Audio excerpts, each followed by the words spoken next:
ఈ egg sandwich recipe ఎంత యమ్మీగా turn out అయింది అంటే మీరు అందరు పక్కా ట్రై చేయాల్సిందే. ప్రాసెస్ కూడా చాలా సింపుల్, ఏం లేదు, మనకి ఇష్టమున్న వెజిటేబుల్స్. ఇక్కడ నేను ఆనియన్, టమాటో ఇంకా కుకుంబర్ తీసుకున్నాను. వాటిని మంచిగా చాప్ చేసుకొని పక్కకు పెట్టుకోవాలి. మీకు కావాలంటే జాలపీనోస్, ఆలివ్స్ కూడా యాడ్ చేసుకోవచ్చు.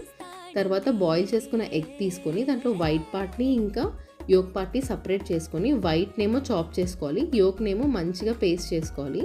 తర్వాత ఈ ఎగ్ ఇంకా ఇందాక వెజిటేబుల్స్ అన్నీ ఒక దగ్గర వేసి కొంచెం సాల్ట్, కొద్దిగా మయోనీస్, మీకు ఇష్టం ఉంటే చిల్లీ ఫ్లేక్స్ కూడా యాడ్ చేసుకోవచ్చు, ఆరెగానో ఎక్సెట్రా.